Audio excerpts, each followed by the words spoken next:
Oh, I was up late last night. We were celebrating Mike Sexton's life, telling some stories, having fun.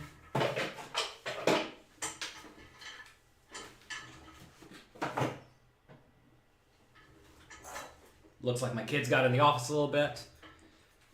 I came in here today and there was a baby stroller in my office. That's how you know you're an adult, I suppose, is you have baby strollers in your offices. Today, we're going to be talking about how to play small pairs. Small pairs are, well, in my mind, actually not all that difficult to play, but I think a lot of people play them in such a manner that makes it difficult. So we're going to be discussing that coming up soon. Today at noon for poker coaching members in just 3 hours. I'm going to be reviewing a tournament where Blas Zherzal won $550,000 last week. We're going to be reviewing it with him. He's going to be on the line. I've helped coach Blas a little bit. He found my coaching content a while back. Turned $22 into $1.3 million on Party Poker. He took, I think, third place in a $10,000 tournament a while back, about a year and a half ago. Since then, he won a big tournament on Winamax for about $250K, and then last week he won $550K more. He also satellited into that one for $100. Could you imagine turning 22 into 1.3 million, and then a year later turning 100 into 550K? I mean, goodness gracious! Talk about being on fire. So anyway, we'll be reviewing that with Blas. That's going to be taking place at noon. There's a link for it at pokercoaching.com, and the dashboard should just be in the top right-hand corner. So make sure you get into that. I recommend Bart Hansen for cash game content. Yeah, I think Bart Hansen is a good site. Crush Live Poker. I make a little bit of content there for him every month. And he teaches you how to beat live cash games. I think it's a great site for small stakes live cash games. Let's see. Peter Brotman outlasted 6,000 players yesterday in the big $3 tournament for $1,400, 400 buy-ins. Oh my goodness, congrats to Peter. Not a whole lot's better than shipping 400 buy-ins. Oh my goodness. Good job, good job. We need more types of vet all stack depths videos. Yeah, well, perhaps. Today, we're going to be discussing how to play small pairs. All right, first things first. Let's start discussing when we are deep stacked. When we are deep stacked, that means when we have roughly 11 times our opponent's raise or more. Okay. So let's discuss that scenario first. When someone raises. When someone raises before you, and you have about 11 times your opponent's raise size or more, you're going to want to call in virtually all scenarios. And the reason for that is because you can very clearly, profitably set mine. Now, there's always some boundary between when you can 3-bet a hand like tens and happily play a big pot compared to when you should call with a hand like tens because you think your opponent's range is strong. And there's always some line in there. Usually, though, something like nines and worse almost always wants to call unless you're like in the button or the small blind or the big blind against the cutoff.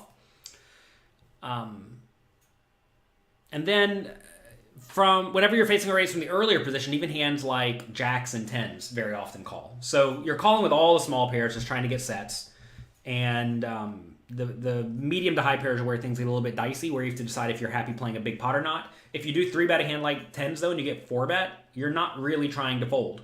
And if your logic was, I'm 3-betting this hand with the intention of folding to a 4-bet, you just probably shouldn't 3-bet it in the first place. Unless you know your opponent is like really, really weak and tight end passive. Oh, we have Peter here in the chat. Good job. Congrats. Thanks to Louis Philippe. Yeah. Louis Philippe does a great job helping the community, and I'm very, very, very happy about that. Is there a specific time or day for streams of that nature where we play 2-5 and 5-10 live cash games? No. I do this Monday, Wednesday, Friday, bright and early, 9 a.m. Eastern Time. At pokercoaching.com, we run webinars. We have a schedule at pokercoaching.com on the right-hand side, so go there, log in, check it out. You have a question about the pre-flop charts? Ask it. I'll answer it. Okay, so when someone raises, you want to be calling with your small pairs the vast majority of the time when you're deep stacked. If everyone folds to you and you have a small pair, you should raise it. Raise to make a standard 2 big blind raise or 2.5 or 3 big blind raise, whatever it is, based on the game and stack depth you're playing. From the early positions when deep stacked, you should usually fold out hands like 5s and lower.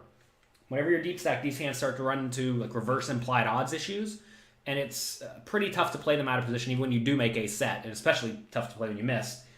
You're going to have a tough time getting a lot of money, and especially if your opponents are reasonable. So 5s and lower, I'm usually folding from the earlier positions, but from like low jack and later or high jack and later, I'm usually just raising all pairs, unless the game is very tough. If the game is very tough, then I'll still fold out like 5s and lower from low jack and high jack seat. It's okay to fold those hands. I remember one time, like, it must have been 8 years ago or so now, I was at Bellagio randomly playing a $1,500 buy-in tournament. 1,500, maybe it was 1,000. I don't remember. And I folded under the gun, and somehow the dealer flipped up my cards, and it was pocket 5s. And everybody at the table could not believe someone just folded pocket 5s. You fold a pair? Don't you know that's one of the best hands? And they don't realize that like 5s are not great when you're playing 100 big blinds deep under the gun. You should just fold. Are we talking about cash games or tournaments? Both! Both! A lot of people think cash games and tournaments are completely different things, but really they're not. We are talking about scenarios when there are no payout implications. If there are immediate payout implications, then you should play differently, right? We're going to talk about pre-flop first, and we're going to go into post-flop elf. Okay. One exception to when you should 3-bet the pairs pre-flop. There's one big exception. You know what it is? Take a second. Think about it. You can probably figure it out. So when you're in the small blind, facing a late position raise or perhaps a middle position raise, in that scenario, you should be 3-betting with most of the playable hands in your range if the player in the big blind plays well. So if the player in the big blind plays well and the initial raiser is reasonable, you're going to want to 3-bet basically every hand in your playable range. And when you do 3-bet a hand like 6s and they 4-bet you, yeah, you got to fold it, which is unfortunate. But you know that's basically one of the hands that's at the bottom of your range, and therefore you can 3-bet it and fold it. Won a tournament for 300. Nice job. Are we done streaming on Sundays? We never really had a streaming schedule for Sundays. I just streamed whenever I felt like it. That ended up being maybe 2 Sundays a month.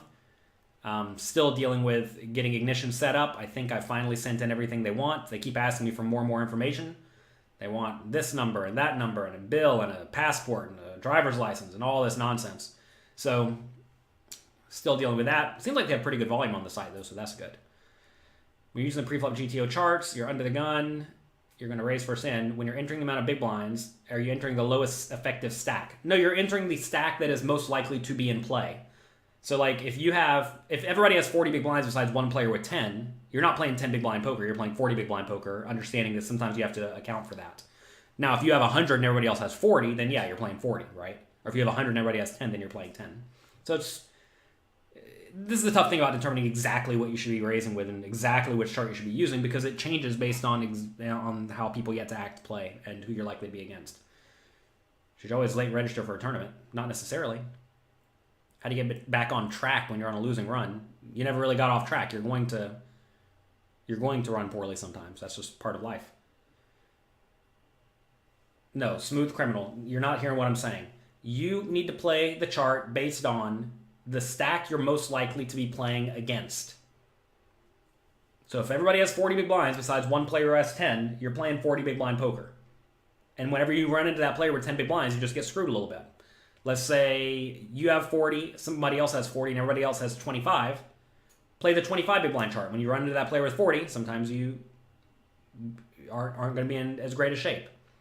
But you don't want to like average 20 and 40 and play the 30 big blind chart. That doesn't make any sense. All right. Am I still banned from ACR? Oh, yes. They're not going to unban me, that's for sure. Are there any updates? They banned me. They made it clear that you're not allowed to speak poorly about them. If you speak poorly, logically, rationally, honestly about America's Card Room, you are live to be banned. That is the precedent they set. I don't know if they're going to continue banning people. They may not. I don't think they liked how I was rather critical about them. Especially in a... Is it hostile? I wasn't necessarily hostile because I recommended people play there. I mean, can you really be hostile if you play there for thousands of dollars and recommend people play there? I don't think that's exactly hostile. But I mean, look, I pointed out problems on the site. When the site crashed, I pointed out. Sorry. I mean, what do you want me to do? I'm sitting there playing 20 tables and they all crash. I don't like when people say it's as safe as a bank, because it's not as safe as a bank. Hate to break it to you. It seems like, I think the CEO there got offended when I compared them to lock poker, which is a very, very shady poker site. I compared them in that they were both unlicensed and unregulated. I did not say they're using the same business practices. I've never said that. It seems like whatever information the CEO of the company was getting was just very inaccurate, and someone there does not like me, probably someone who runs a competing training site or someone who, doesn't like me for whatever reason. And it seems like they fed him wrong information and he bought it. Turns out when you have people around you who will lie to you and deceive you to try to better their own motives, it's not going to work out so well for you. And that seems like that's what's happened to the ACR CEO. I think that he certainly does want whatever is decent for poker and decent for himself. And when you surround yourself with people who, will straight up lie to you, it turns out you're going to make bad decisions. And this was, fortunately, everyone says this is like a horrible decision. It's an interesting scenario where I thought it could be bad for me in some way, but really it's not. Everybody's rallying around me, which is kind of cool.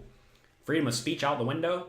It's America's card room, but it's not based in America. They don't follow American laws. That should be very, very clear. It is illegal to operate a game that provides gambling games to Americans where you take a rake. You can't take a rake from American players. If you do that, you're operating illegally. So they clearly don't care about the laws. And if you don't care about the laws, you probably don't care about the Constitution, et cetera, et cetera. Does the fundamentals course cover anything the cash game course doesn't? Covers the absolute basics of the game.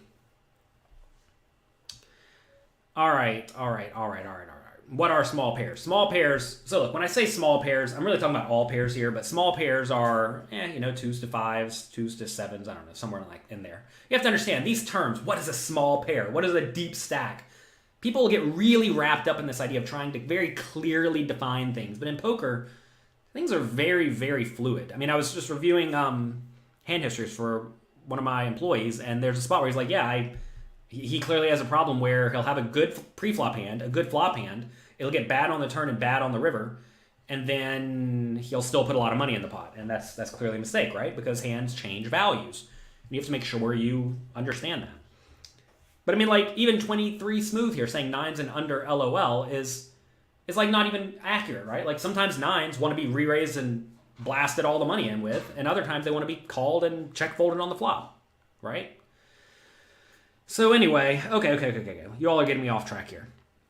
We talked about how to play deep stacked pre-flop. You want to be calling the vast majority of the time, trying to get a set, unless you're in exactly the small blind against late or middle position raisers, in which case you potentially want to 3-bet, because you're 3-betting with a linear range and you don't have a calling range there. Okay, next. What about when you're shallow stacked? We're going to call shallow stacked here when you have fewer than 11 times your opponent's initial raise. So, if someone raises to 2 big blinds and you have 30 big blinds, you have 15 times their raise, which makes you still deep stacked, right? Next, if you have fewer though, say you have 18, at that point, now you can't really set mine anymore. Unless you're in exactly the big blind. In the big blind, you can still call with lots of stuff and try to see the flop. But from the other positions, usually you're going to want to go all in or fold. So if someone raises, let's say under the gun, and you have 7s in the hijack seat, you probably want to shove or fold if you have 20 big blinds or 15 big blinds in that scenario. And you're going to run into better hands sometimes, but that's going to be the most profitable play because you can't really call and then just end up check folding a lot of flops. That's going to result in you essentially bleeding your stack dry, and that's not going to work out so well. So that is definitely worth mentioning. You should be quite aggressive with the small pairs facing late position raisers. Let's say everyone folds to low jack seat, and they raise, and you have pocket 2s in the small blind. That's a spot where I think you have a pretty easy shove. And if you think you cannot shove it, do not think that you're making some sort of consolation play by calling. Calling is not the consolation play. You either need to be jamming or folding when you do face a raise when you are shallow stacked. Again, unless you're specifically in the big blind closing the action, right? So that is very, very, very important. You want to be ripping it in with these small pairs because you cannot call and profitably set mine anymore. We'll talk about post-flop in just a second. Did I see the Chip Race podcast where they interviewed Nagy? Interestingly enough, I've had a few run-ins with the Chip Race people. I think they don't mean malicious harm when they attacked me in the past. I think they were trying to be funny by saying F Jonathan Little, etc., etc. They took someone's words they took my work out of context. I'll tell you what happened. I have stated multiple times that satellite players are worse than tournament players at tournaments. Okay? If you take someone who satellites into a $1,000 tournament, who normally plays $100 tournaments, they satellite into a $1,000 tournament. Those players are going to be worse at that $1,000 tournament than people who normally play that $1,000 tournament. Makes perfect logical sense. Fine. They took this out of context and asked a good satellite player, a world-class satellite player, also one of their hosts is a world-class satellite player too. They asked, Jonathan Little says satellite players are worse than tournament players. What do you think about that? And he said, Jonathan Little can go F himself. Okay? So then, first off, they took that well out of context, right? Because I did not say good satellite players are bad at poker or anything like that. That's what they seem to imply. They took it the wrong way. It turns out it's easy to take something the wrong way when you take a one-sentence clip and try to apply it to everything. So anyway, they took that. They then propagated it all over the internet. I said this is out of line. You shouldn't be promoting F Jonathan Little, or Jonathan Little can go F himself. Also, it's just very vulgar and out of line to begin with. Then they, I talked to the guy who said it. He said that, like, I'm sorry I said it. I'm sorry they deceived me, and I hope they'll stop promoting this, but they just continued promoting it. So I understand that they deceived the guy who said it. The guy who said it realized he got deceived. And fine. I have no problem with that guy. It's tough whenever you get deceived by people, right? So then they started promoting Jonathan Little can go F himself over and over on the casino, or on the internet. And then they started taking my book covers and my book reviews and editing them to give them like 1 star, make homophobic remarks, make vulgar remarks about the books. And they did this to a few other people as well. And that seems out of line to me. You probably should not be taking someone else's work, especially if they can realistically like be viewed as a competitor. Like I know one of the guys has a little bit of coaching sites and he writes books. I don't think they would appreciate me going around and making fake parody covers of their books and sharing them to my followers to try to make them look bad. That doesn't make logical sense to me. So anyway, I did not appreciate that. So I don't like the people, right? I don't like the way they operate. I don't like the way they try to belittle others. So anyway, that's that. I think we've all moved on though, and they seem to be reasonable humans for the most part. I think they were probably out of line and doing their best to do the viral marketing of cause drama, stir up poop, try to get in front of a new audience, even if they're going to kind of not like you. And maybe they got more followers out of the deal. But that's typically not how I operate, and it's not how I don't think most ethical people operate. However, I don't think that they were doing it to be purely malicious to me, although maybe they were. I don't know. So anyway, whenever someone makes fake stuff about you, I'm not a big fan. When they take your work out of context, blatantly lie to their audience about you, and then act very vulgarly towards you, that's probably going to make me not like you all that much. That said, they had interview with Mike Postel. They basically took my side, saying you should be able to say what you want. Funny enough, I've only had problems with a few people, and every single one of them has come to my defense on this because they talk a lot of poop. They talk a lot of shit to people, and you don't want to have a precedent set where you can't speak poorly about people because that's how you get banned, apparently. Why was I banned on ACR? Because I said that it's not as safe as a licensed, regulated bank, because I made jokes about how, it was a joke by the way, multiple jokes, about how their paid pros run hot. I commented about how the program seems to crash very frequently, and so I got banned. Turns out you're not allowed to speak openly and honestly and make jokes anymore. But I mean, I get it. Like, if they tell me it's out of line to joke about people running hot, then I would stop joking about that, right? I mean, the problem is I saw their pros joking about it. I see the owner of the site joking about, I'm going to doom switch you, which means I'm going to make all the cards come out poorly for you. And I thought the jokes were fine, but clearly they weren't. Was I making money there? Yeah. I was up about 30K. I think I played 12 long sessions. I was up about 30,000. So, solid winner. Basically everything you got banned for is true. It's either true or a joke. You hear that baby screaming? No. Shh. All right, take that baby away from here. The baby's screaming. Anyway. Okay, post-flop. Oh, what was I saying? I don't think the chip race people are out to try to blatantly lie about people. I think they got wrapped up in malicious jokes, and it was at my expense. And I'm not a big fan of that type of content. But I realize some people out there love it when you just blatantly lie about people and you attempt to make fun of them and you attempt to make them look bad. I understand. That's what a lot of people think good, clean comedy is. It's tough, though, that a lot of people didn't realize it was good, clean comedy because, well, we don't want to go into it. Anyway, turns out whenever you talk crap about someone, they're probably not going to like you. And with the ACR thing, you know, in theory, I guess I talked crap about them, right? I made jokes that their paid pros, they seemed to run hot against me. And I got punished. Perhaps rightfully so. So, don't make jokes, and don't speak honestly about ACR. You might get banned too. Especially if you have a platform. You know, the other problem is that whenever I would stream, I'd have more viewers than all of their paid pros combined.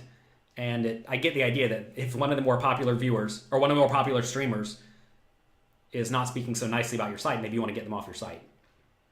So, I mean, I get it, right? You know?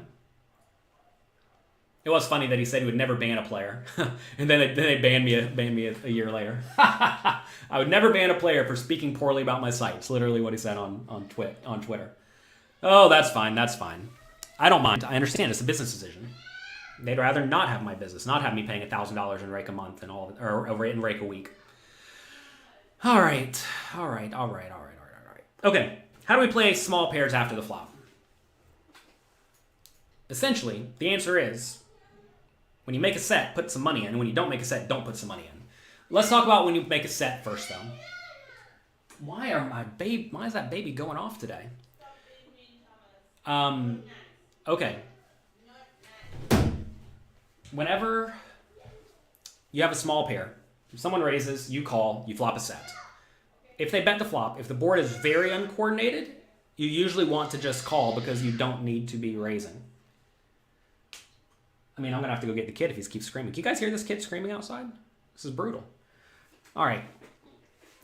When you flop a set, if the board's uncoordinated and someone bets, you do not need to raise. If they check, though, you do want to bet because you want to get money into the pot. Okay? If the board is coordinated and you have middle or bottom set, you basically always want to raise when they bet. And that's because your hand is very susceptible to being outdrawn, and also you want to be able to raise with a lot of your draws. So if you want to raise with a lot of your draws, you also in turn need to raise with your best hands. So that's going to result in you raising stuff like middle and bottom set. Top set, I still usually just raise it, but slow playing is fine because whenever you have top set, you block a lot of the obvious hands your opponents will call a raise with. And that's going to work out fine for you. You are blessed with children. I am blessed with two good boys. Sometimes they scream for no reason. Okay, let's say now you flop a set and they check you. You want to be betting basically every time. What about when you miss? This is where it gets a little bit tricky. If you're playing in a multi-way pot and you have an underpair, just fold. Just always fold to a bet when you have an underpair in a multi-way pot. Heads up pots, it gets a little bit dicier. If you're in position, you should very often be calling with your small and medium pairs unless the board is like ace, king, blank. But two big cards, basically. If it's two high cards, 10 or higher, roughly, you should probably just fold to a bet. Also, an ace on the board is particularly bad for you because an ace connects very well with the initial preflop raiser's range. So if someone raises middle position, you call like threes on the button and it comes ace, 7, 2. If they bet, it's probably fine to just fold. This is an example of an early fold where, you know, you very easily could be folding the best hand, but you're going to realize your equity very poorly, meaning if they just like bet again on the turn, you lose, right? So for that reason, I would typically go for just to fold immediately. If you do have a hand like eights, though, on ace, 7, 2, then you should probably call the flop bet and then fold to additional barrels on the turn. And you would also call here with an ace, right? If you call an ace on the flop, you're calling the flop, not planning on folding ever, right? So you have some hands that you fold on the flop, you have some hands that you fold on the turn, you have some hands that you fold on the river, and you have some hands that you call all the way down with. And if you structure your range such that you have about 70% calls and 30% folds on all betting rounds, you're usually going to be fine. We talk about this a lot in the poker coaching homework, so make sure you check that out. Also, if you're a poker coaching member, later today at noon in 2.5 hours, I'm going to be reviewing Blas Zerjau's 4th place cash. You may say 4th place, that's not so great. Yeah, but his 4th place was for $550,000, so solid 4th place. He also got into the tournament for $100. We'll be reviewing many of the awesome hands that he played, and there were a bunch of fun ones over the course of the, I don't even know how many hands were in this tournament. 1,500 hands or something. Played a long time. So anyway, check that out. If you're a poker coaching member, in the top right-hand corner of the dashboard, there should be a link to the private stream. Okay. Can you discuss the dangers of flopping bottom set? Look, if you flop a set, you're not folding. I mean, like say it does come queen 6-2 and you have pocket twos and they want to put all their money in, you're not folding. If they bet the flop and you call, and they bet the turn and you call, and they bet the river, you're probably raising even still for value here, even though you could be against queens or sixes. If you're against the few combinations of hands that you lose to, that's okay. It happens. Don't be so sad about it. All right? So don't worry about set over set. When you get set over set, you just lose. And that's okay. Really enjoying my new book. I'm glad to hear it. I have a new book that came out, Excelling at Tough No Limit Hold'em Games. It's right back there. You can get it at jlpoker.com/tough. I learned a lot in the process of making the book. All right. So we talked about deep stacked. When you hit and when you miss, if you're the pre-flop raiser, let's say you raise with sixes and somebody calls, if they check the flop, you usually want to be betting with these small pairs. And this may seem a little bit counterintuitive, but what are the other options? You have to realize that when you have a small pair, basically every turn card is bad for you, right? Like say you have sixes and it comes, whatever, king, 7, 4. Pretty much every turn besides a 5 or a 4 or a 3 or a 2 is very, very bad for you. So because of that, you frequently want to bet these hands, not necessarily because you think they're the best hands when you get called, but when you bet and your opponents fold, whatever they're folding has plenty of equity. And also you can still conceivably get called by some worse hands. So typically you're going to want to be continuation betting with the small pairs in or out of position. When you're out of position, you usually want to be betting these basically as bluffs/value bets. Because if you check and your opponent bets the flop, now all of a sudden you're setting yourself up to be in a scenario where you can't really realize your equity well, because they bet the flop and you call. If they keep betting the turn and the river, I mean, what are you going to do? You're going to call now with a bad underpair? Does not sound ideal, right? So usually you would just want to be betting these hands. Nice thing about betting these hands is that usually you get to see the turn. If you get to see the turn, every once in a while you drill them on the turn, which is great. Someone asked how often do you make a set on the turn/river? Well, do some math, right? There's about 45 cards left. 2 of them give you a set. 2 divided by 45 is 1/20th of the time. We have PKO content. There's PKO content in Excelling at Tough No Limit Hold'em Games by Cavallito, world-class PKO player. Also, we have some PKO content on pokercoaching.com now, so make sure you check that out. DraftGanger actually streamed the other day, and he streamed himself playing 2 very high-stakes PKO tournaments. One was a $2,000 buy-in tournament. He also had a $5,000 tournament going on the side. So make sure you check that out if you're a Poker Coaching Premium member. He absolutely crushes. Made day 2 of the $2,000 PKO tournament, collected a boatload of bounties. So that's that. All right.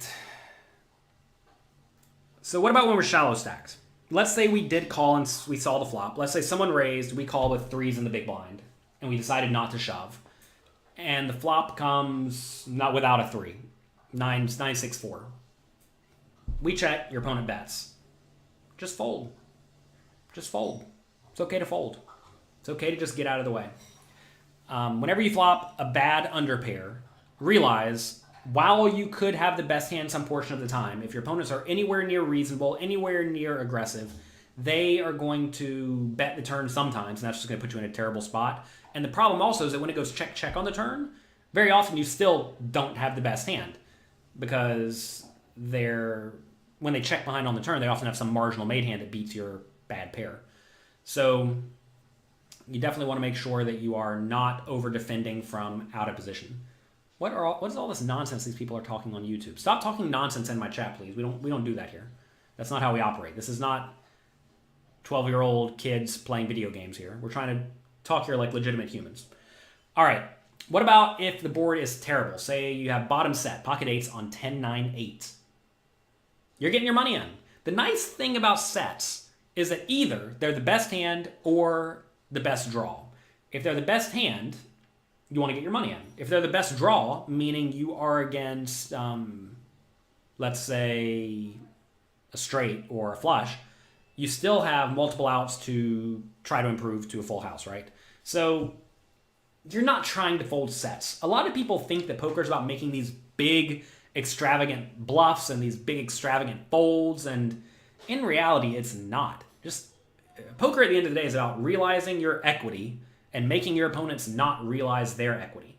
So how do you do that? The answer is you don't fold your good hands, and sets are very good hands. Now, I suppose if you somehow drew up a situation where you saw a 7-way flop and you flopped pocket eights on 10-9-8 all spades, if someone bet and someone calls and someone raises and someone goes all in, okay, yeah, fold, right?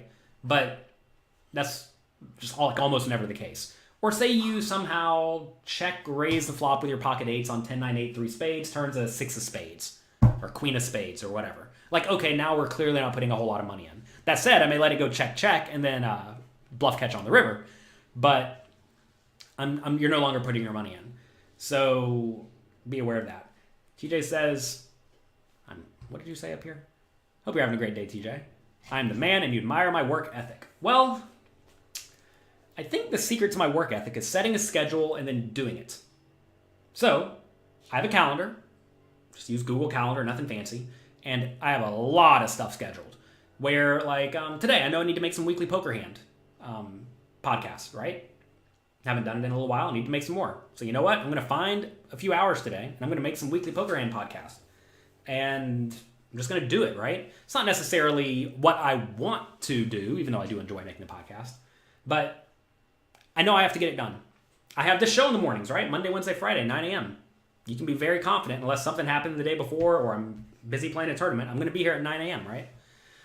And it's just a matter of doing what you think you need to do. However, I would definitely recommend not overloading yourself and also not committing to things that are indefinite. I have a big problem committing to things that don't end, right? Like a weekly poker hand podcast. I've been doing that for like 5 years now. This show, right? I've been doing this for, 2 years now. And to be fair, you're allowed to edit it. You're allowed to make adjustments. You're allowed to quit. You're allowed to quit if you want. If you don't think it adds value. And I have quit some things in the past. And that's okay. You're allowed to quit. You can do whatever you want within reason. And if you think that it helps people, you think it adds value. I mean, look, there are literally hundreds of people here watching this show. I would happily trade an hour of my life 3 times a week to help hundreds of people show up, have a good time, hang out, talk some poker, learn some poker, and just try to improve ourselves. I mean, look, I learn from all of you too, so it's not purely like bad for me. It's not bad. It's the stuff I want to be doing. So I would tell you to find things that you want to be doing that you can also do and help other people at the same time, and try to do more of that. That way you want to do it. Like, for example, in the mornings, I have no problem sitting down, scribbling out these notes, and doing the show. I want to. It's fun. It's nice. So I don't know if you can necessarily praise me for my work ethic because it's easy and fun to do. Sometimes it's much more difficult, though. It's just grinding out, editing a book over the last few days. And ooh, that's been a grind. But I know, literally, thousands of people are going to read this book. They're going to like it. They're going to learn poker better from it. And it's going to help them improve their lives. So am I willing to sit in my office for a week grinding hard on a tough manuscript? The answer is yes. It's a trade, right? It's a value. Think of the value. I love a good value. And if you can trade one of your hours to help 1,000 to somebody else's hours, ooh, it's worth it. It's very, very worth it. If you haven't played any poker in 7 months, any advice on how you should come back? Check out pokercoaching.com/fundamentals. You may need to skip the first few parts that are very basic, but make sure you go through the fundamentals course to make sure you fully understand how to play poker decently well. Then sign up for poker coaching membership and go through the homework. There's a lot of homework. If you can get through that homework, you're going to be a really good poker player. Most people can't get through the homework, though. They don't have the discipline to do it. It's tough. It's tough. But the people who do get through it often thrive at poker, because if you can get through the homework and you understand how to play your range in a fundamentally sound manner, you know how to adjust it to whatever your opponents do wrong, you're just going to crush your opponents. So we went through ways to play small pairs. If you all have any other questions about small pairs, let me know. But essentially the answer is, post-flop, realize if you don't have a set, you have a very marginal made hand, and it's somewhere between a marginal made hand and a junk hand. And as we discuss at pokercoaching.com, with marginal made hands and junk, you often want to be just checking and folding and getting out of the pot. When you're the calling player, when you're the aggressor, often you should still bet these hands, but when you're not, you should just get out of the way. When you flop a set, go ahead and apply aggression on coordinated boards. On the very uncoordinated boards, we often want to call because it's difficult for your opponent to have anything that will call you. And once you get shallow stacked, when someone raises, just rip it in pre-flop. Nice and easy. Ace Jack of diamonds against fours on Queen 7-3. I don't know what you're asking, Diane. On Queen 7-3, if you don't have a 4 of diamonds, you should fold to a bet on this board. It's a terrible board for fours. Do you raise small with middle pairs or just limp call? We've already talked about this poker. We raise with our entire playable range when everyone folds to us. If someone raises in front of us, though, we call. That 3 should be a 4. Okay, so we have a set now. Okay, so flop comes Queen 7-4. I don't know what this 95% versus 5% means because pocket fours wins way more than 5% of the time here. You have 1, 2, 3, 4, 5, 6, 7 outs. You have 7 clean outs to the nuts plus backdoor outs. That gives you 28-ish% equity, something like that. Anyway, no, don't fold sets. How many hours a night should we put aside for the homework? I think each homework takes roughly an hour and a half or 2 hours, depending on how fast you are. I can do them in like 30 minutes, but I'm pretty fast. Most people, though, it takes an hour, maybe more if you're getting started with it, if you're new to it. Just jump right in and get started. That's really what I would recommend, right? Just get in there and try. Start doing it. You can pause after the flop and then proceed forward. You have kings, the flop comes king 7-3. That's good. On king 7-3, if you have top set, I typically still just bet against most people, but checking is fine. You check, he checks, turns to 10 of diamonds. Definitely bet the turn now. Definitely bet the turn. You say you have to work on your percentages. Yeah, you do need to work on your percentages. There's a program called Equilab. Also, I'm going to pull up Equilab real quick. Let me see if I can figure out how to do this. Add source, screen capture. Equilab. You see Equilab? Look at this beautiful thing. Marvels of technology, am I right? All right, let's pull this here. Let's give them ace of diamonds, jack of diamonds. Let's give you 4-4. Board is queen of diamonds, 7 of diamonds, 4 of diamonds. Evaluate. Ooh, we have 34% equity. We have a whole load of equity. So you see this is way more than 5%, right? Also, you don't know your opponent has ace, jack of diamonds. This is very important. Whenever you're playing poker, you're playing against a range, not just a specific hand. So what we're going to do here is we're going to suit select. We're going to give our opponent all these hands with diamonds. Okay. All these are diamonds that our opponent can have.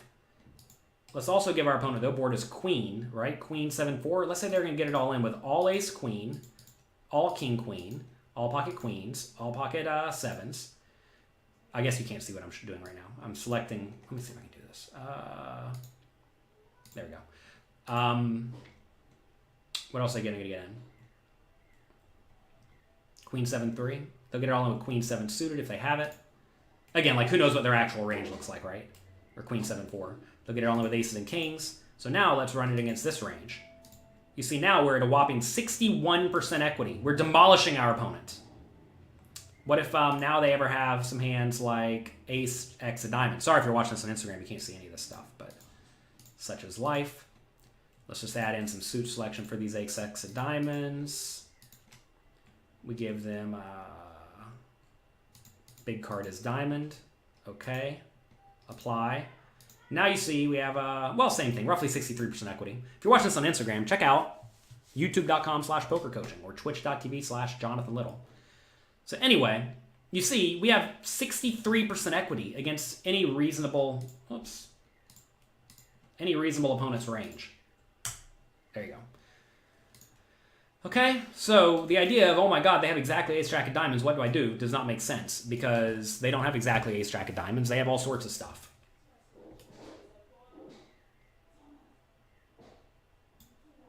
On yesterday's, Isaac Axton said something about suited queens. I'm not sure what he was referring to. Homework is very challenging, but worth it. Good. How do you approach the chances if we flop quads? Usually just bet. Checking's fine too, though. The nice thing about having quads is that both players usually have nothing great, and when both players usually have nothing great, your opponent needs to stick around with stuff like ace high and whatnot to straw and dead. Yeah, if you're new to the homework, there's a video on YouTube explaining how I do it. I would also highly recommend it if you've never done the homework.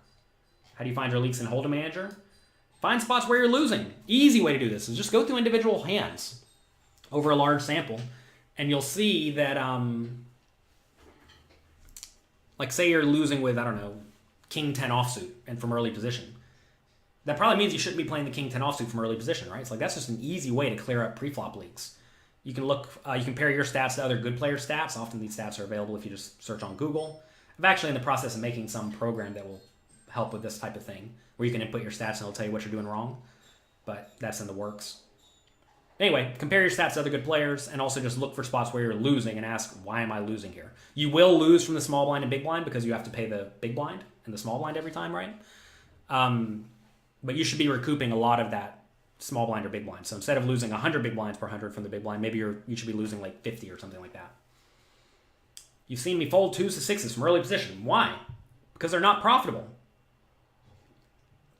There's this nifty little program, actually it's a gigantic program called Munker Solver, that will tell you GTO preflop strategies. And from early positions, you don't necessarily want to be playing these hands because they flop so poorly. If you raise with 2s and get shoved on, you have to fold, which is bad. Also, when you raise with 2s and someone calls and you don't make a 2, that's bad. So a lot of these situations are bad. Another problem is that when you do flop a set, if you raise from early position and you want to put all your money in, your opponents are going to think you have something pretty good, like aces. Turns out if they think you have aces, well, that doesn't work so well when you have a set of 2s because they're still going to fold a lot. So you often don't even get paid off whenever you do hit. So they're just really tough to fully realize your equity with them. So you're better off just open folding. And you cannot profitably jam 20 big blinds under the gun.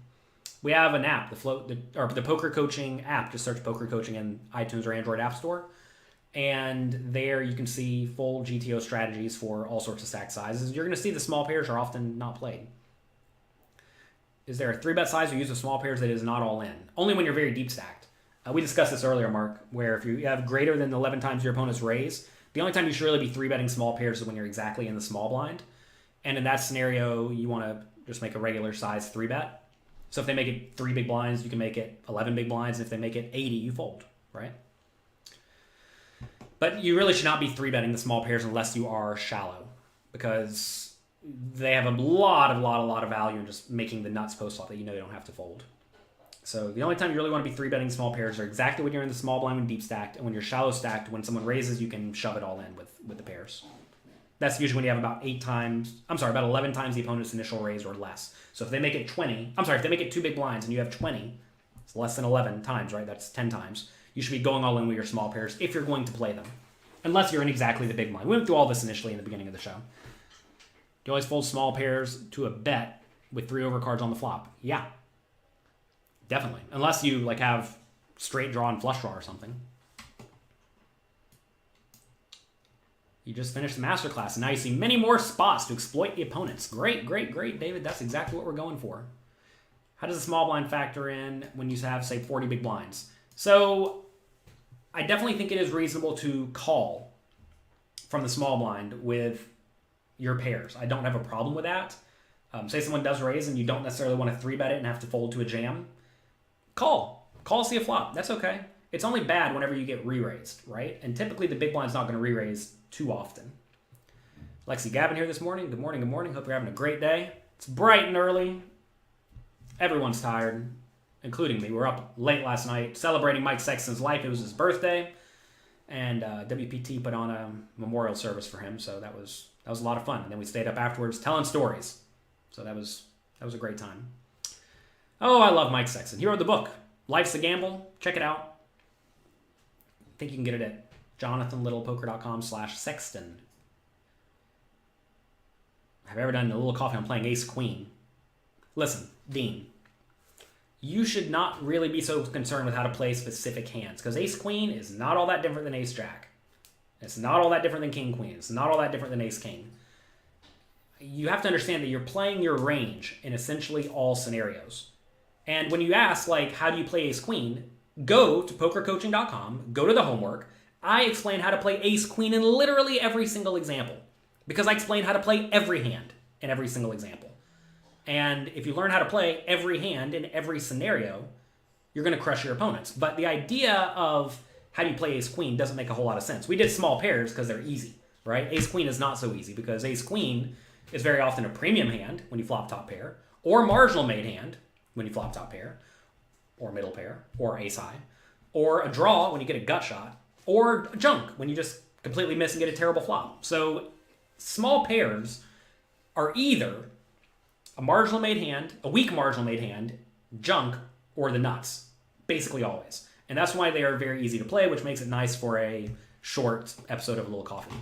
But I'm telling you, Dean, go to pokercoaching.com, sign up for a free membership, free trial membership, go through the homework we have there, and you're going to see it. I explain how to play ace queen, whatever example we have there. Travis, welcome to Poker Coaching. Hope you enjoy it. Your friend who is good at poker, but he does not want to know anything about the various tools. Yeah, well, some people think they know it all. Do you play mostly cash or tournaments? Mostly tournaments online, because online cash is very, very tough at the medium and high stakes. I'm not going to play it if it's not medium or high stakes, because it's not worth the time.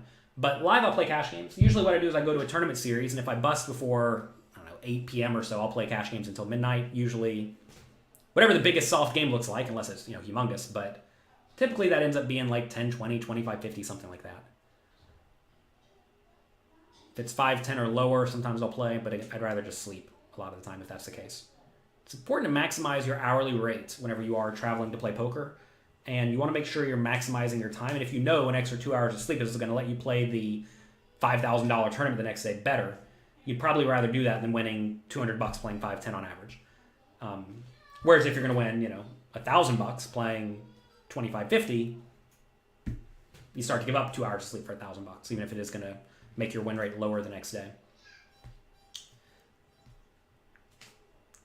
How deep do we have to be to start worrying about set over set? Why is everyone so concerned about set over set? Sometimes you're into set over set. It's okay. It is okay to lose.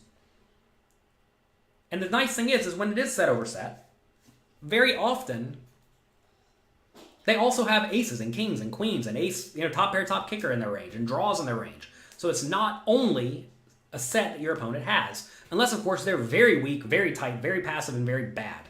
Now if your opponent turns their set face up and says, hey, I got a set, and you have bottom set, you should fold. But nobody does that unless they're really, really bad.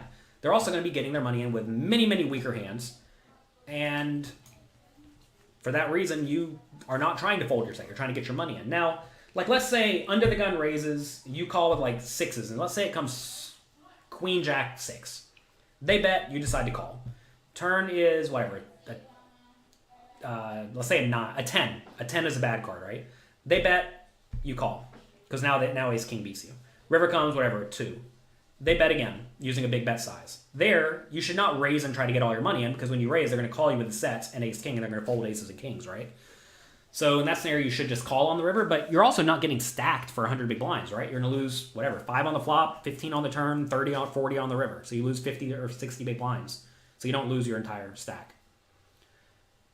So that's relevant. You're not getting in 100 big blinds with bottom set against me. Oh, well, you're making a big mistake then. But yeah, if you're playing 500 big blinds deep, that's what I'm saying. You're not trying to fold the set. You just don't raise and re-raise and blast all your money in with the set. What a lot of people do wrong is they see a hand like bottom set and they go, all right, I'm going to raise and re-raise and re-raise. And then if they decide to put all their money, I'm like, oh no, now I'm beat, so I got to fold. But the answer to this problem is just don't re-raise and re-raise and re-raise, right? Tip number 1, don't bluff Jonathan Lilly. He's just going to call you. That is pretty accurate.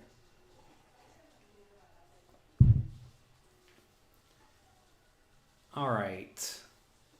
Seems impossible to get off a set because the opponent has many hands in their range that you beat. That's exactly right. The Merkin season, 225. That's exactly right.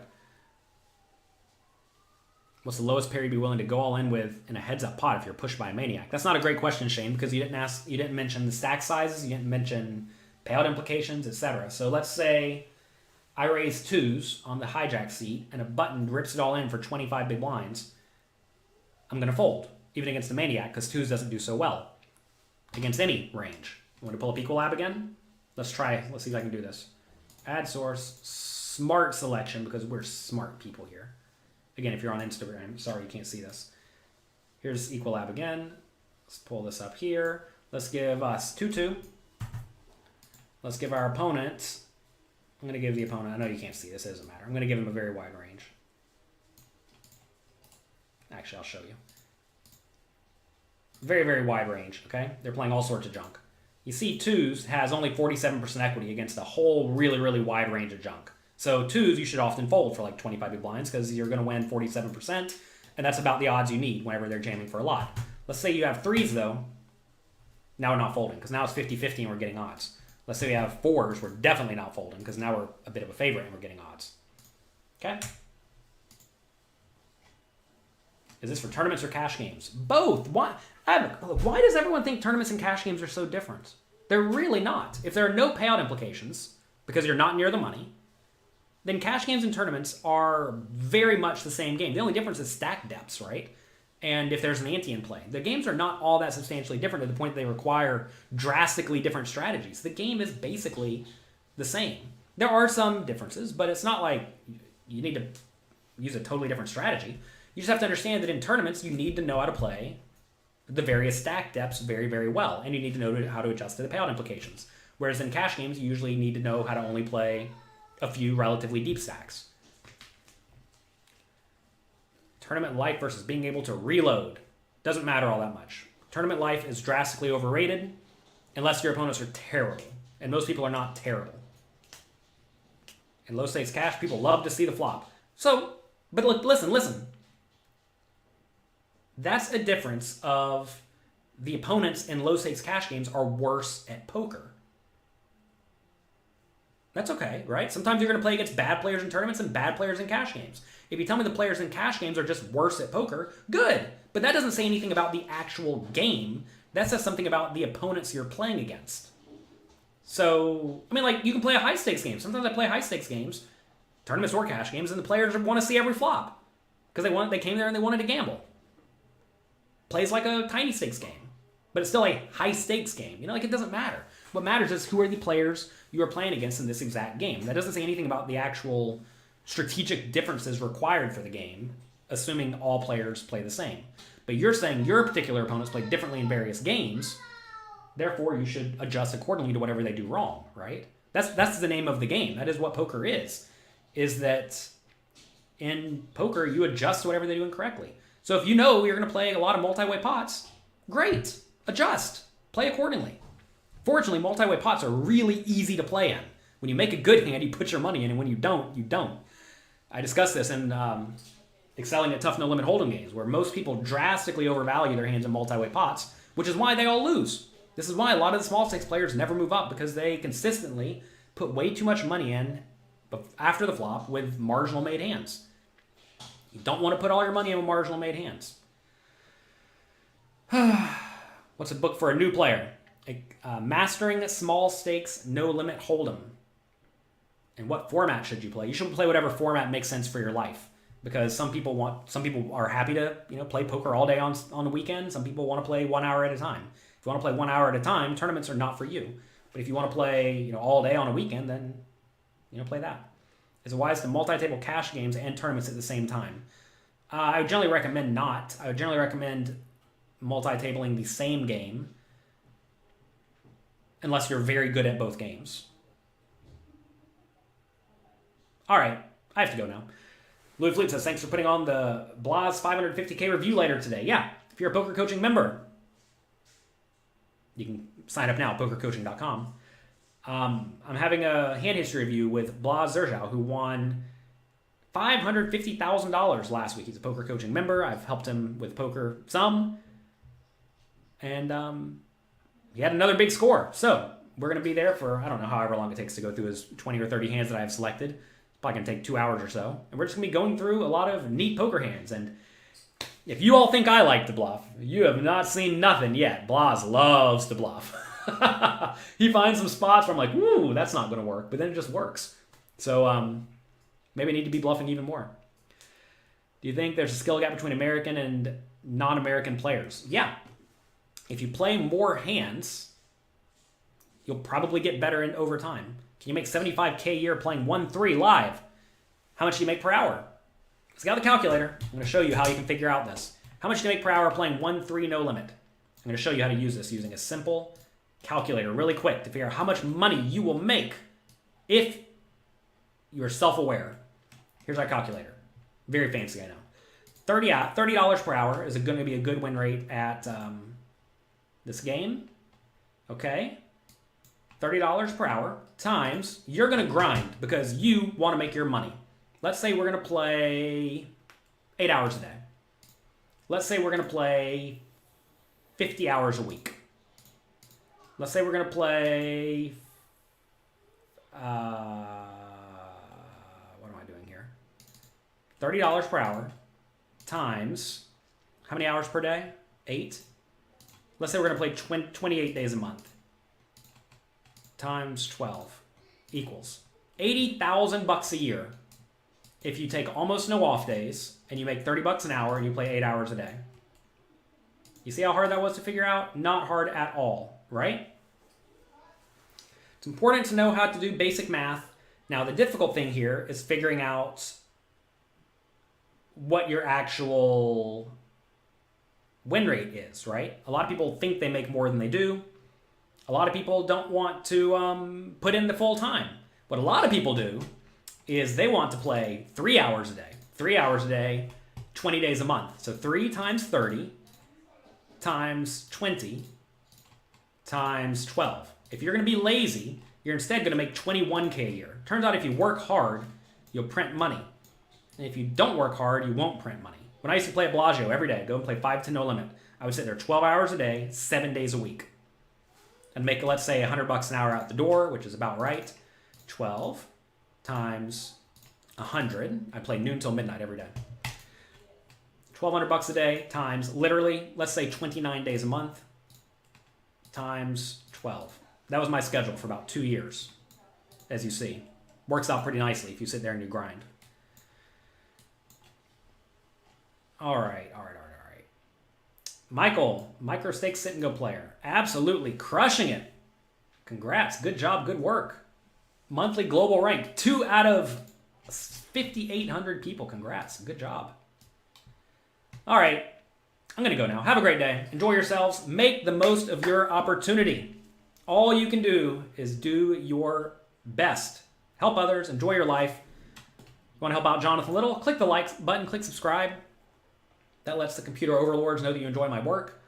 If you're a poker coaching member, you're not going to want to miss this hand history review. I've been through these hands, and they are great. That's going to be starting at noon on the private poker coaching stream. If you're a poker coaching member, top right-hand corner, there should be a link to that. Stream there in the top right-hand corner of the poker coaching dashboard. Will this be recorded? All of my stuff that I do on YouTube is recorded on YouTube, yes. Can I give you 100K, please? No. All right. Have a great day. See y'all later. Click like, click subscribe.